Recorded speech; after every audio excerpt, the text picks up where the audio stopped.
All right, good morning, everybody. Starting out here, put my seatbelt on a little early because we're not ready to leave yet, but I figured this is a morning rant, road trip rant. Today we're going to talk about dispatchers. I haven't had horrible experience with dispatchers myself. I just wasn't happy with how busy they were keeping me, but you know, they were trying to get good rates. I had some pretty good, decent experiences with dispatchers, but they weren't cutting it for me. So I ended up and went and hired my own guy, trained him. He dispatches for me exclusively. That's working a lot better. Look, guys, it's not hard to dispatch. Okay, I used to dispatch myself and another guy by myself while hauling loads. It's not that hard. It's time consuming, takes a while, especially for hotshot. It's very time consuming, but it's very repetitious, very similar type things. And there's a lot of tools that make it easier. Today, what I want to rant about is a guy I know who's using a dispatcher, and that dispatcher is not good. Okay. Not going to name any names or talk about anything, outside of that, but it's really frustrating to see this guy, who's a real hard worker, being just the dispatcher doesn't care. He's booking cheap freight. This is one thing I want to mention. Now, ultimately, it's up to the driver, and it's the driver's fault for taking cheap freight. Ultimately, okay, I want to say that you decide whether or not you take a load. End of the day. However, if you have a dispatcher that's booking you loads and then calling you, then you have to cancel. That doesn't look good. Okay. One, you probably shouldn't have a dispatcher that's doing that, unless they're booking you good freight and you've got a good relationship, right? But that being said, it's the driver's fault for taking the load. However, that being said, I think dispatchers are part of the reason, that freight is going down so far.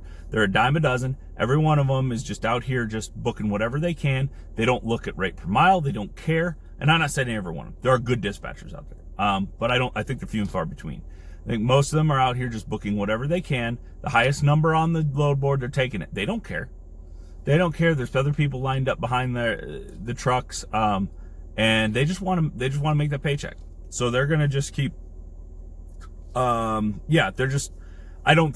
think there's way more bad dispatchers than there are good dispatchers out there. So today, what I want to talk to you about is my opinion, 6 things that should alert you that you have a bad dispatcher. Okay? 6 things that should alert you. Okay, the first thing, if the dispatcher gets mad at you for finding your own loads after you've unloaded and you're sitting waiting. Sorry about that, got a phone call. Okay, so gets mad at you for finding your own loads. If you're sitting, and in my mind, if I'm dispatching for somebody and I don't have them a load lined up by the time they've unloaded their last one, by all means, go try to find your own load. Probably because I'm also looking for 20 other trucks. So I'm going to tell you, if you find something, let me know. Now, I want good communication. Like, hey, let me know that you're looking for a load. I'm still going to be looking, but the minute you get one booked, send me a text, call me, whatever. Let me know that you get one booked. Okay, so that's number 1. They get mad at you for trying to find your own loads. If you're sitting, it's your truck. Don't sit and wait on somebody. Find your own load. Does not use pro versions of load boards. This is extremely important. And it's something we learned. It took us a little while to figure out that we were leaving money on the table.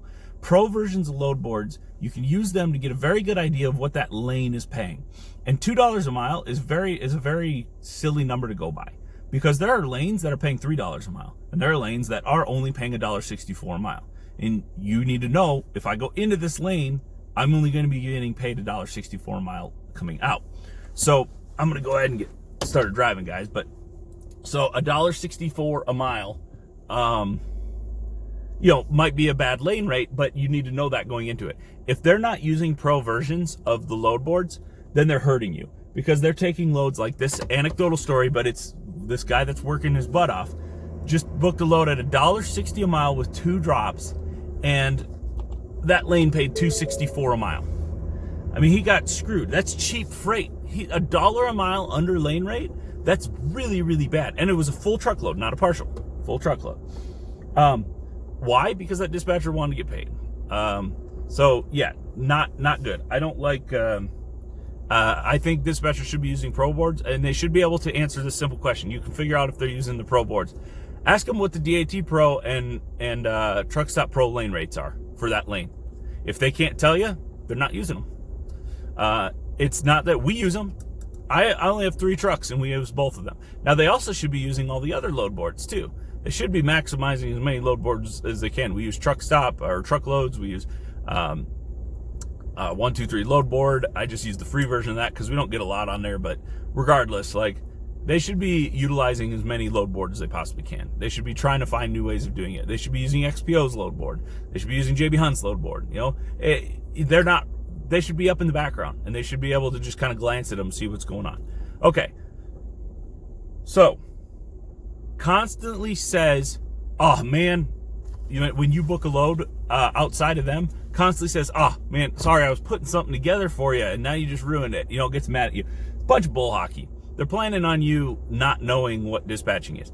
When you book a load, we book them all the time. When you book a load, you either booked it or you didn't. I mean, it's pretty straightforward. There's very, very rare cases where you're waiting on, like, you know, somebody to call you back, because they're not going to call you back. That's what we've learned in this industry. 14 other people are calling on that load. So, you know, it's either you got the load or you didn't. I hate this. "Oh, I'm working on your next 3 loads. They're all lined up, and I got to cancel them all." No. You either had one booked or you didn't have one booked. It's pretty straightforward. Now, you might wait a little bit for a rate confirmation, and occasionally something will happen where they don't get you the rate confirmation. Very, very rare. But still, like, you need to understand that it's not really something they're working on. It's either they got it or they didn't. Okay, so that's number 3. They say you screwed them up. 4, doesn't book you around the lane rate. This is very, very important, and this ties back into that Truck Stop Pro. If they're booking you for cheap freight and they're not fighting for that extra $100, $200, whatever for you, I don't think they're a good dispatcher. And I think this is the problem you run into with dispatchers who have never had any skin in the game, have never done a truck. If you can find a dispatching company that also owns a trucking company. Why? Because they understand this stuff. So that's number 4. Doesn't book you around the lane rate. They should be trying very, very hard to get you roughly what the lane rate is, if not a little more. The average lane rate won't go up unless people start booking freight at more than lane rate, right? So, okay. The 5th thing tells you deadhead doesn't matter. This is extremely important. Get away from that dispatcher. Deadhead matters to you. Doesn't matter to him. He doesn't care. But it matters to you. Why does that matter to you? Well, it's pretty simple, right? You have to pay for that in time and money. He doesn't. So if you have a dispatcher that says, "Well, that's just part of the game," and doesn't tell you the rate, a good dispatcher should tell you, in my opinion, 4 very key things right off the bat. What's it paying? What's it paying per loaded mile? Which you really don't care about, but you want to know. And what's it paying actual miles, including your deadhead to the place? So I had a dispatcher, that's all she told me, which was good. I mean, it was the first thing she told me. It pays $1.87 a mile.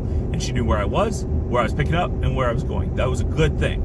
Load might have paid $2.20 a mile, but really I didn't care, because I needed to know what was coming to the truck. And then they need to tell you what it is. What are you picking up? And if they don't know, that's the first thing I ask and my dispatcher asks any broker. What is it? What are we hauling? I mean, we need to know. So that's an alarm. And the 6th thing is, and this one's a little smaller. I have 5 main things. The 6th thing is a little smaller. If they're not doing all those other 5 things, this 6th thing can be a trainable thing, and it's not calculating partials correctly. I think that this can be a problem in the industry. I think a lot of people aren't calculating partials correctly, but I think that's just a matter of knowledge. If you have a dispatcher who's saying, I got you 2 partials, one's paying $1.60 a mile, one's paying $1.20 a mile, so the whole load's paying $2.80 a mile, they're not calculating correctly. They might just not know. I have 5 important things, and the 6th one just needs to be trained. The way you calculate partials, I've done videos on this, but very simply, where are you sitting, to where's your first pick, to where's your second pick, to where's your first drop, to where's your second drop. Put it on Google, map it out. take all those miles, take the total rates of the 2 partials or 3 partials, however many there are, and divide that total rate by the total miles. That's how you get your actual rate per mile. And it's, again, I'm not trying to say that they're doing this maliciously. I think just a lot of dispatchers don't understand. So if they're not doing the other 5 things, and that 6th one, they're just not calculating partials correctly, that's something you can work on with them. But yeah, if those other 5 things, let's run through them real quick again, and then we'll sign off. A little shorter video today. If they get mad at you for finding your own loads, now, you need to give them a chance. Don't be like surfing the load boards while you're driving down the road. You need to give them a chance. That's why you're hiring a dispatcher, so you don't have to search. And it's dangerous. You shouldn't be doing that. You should not be searching for. You shouldn't be searching for loads while you go down the road. That's dangerous. Number 2. Let's see. Isn't using pro versions of load boards? That's their job. They should have pro versions of load boards. Constantly says you messed me up. They're lying. They either have the load or they don't. 99% of the time they either have the load or they don't have the load. End of story. It's especially if they're on load boards. I have some direct customers that some stuff's up in there. I just booked one. That's why there was that cut in there. I just booked one where I dropped this load going to Wisconsin, and I had to wait. I had to wait a couple days while he made sure everything was in order, and then they booked it. But that's a direct customer. Brokers are a lot different. Okay. So, all right, we got that one.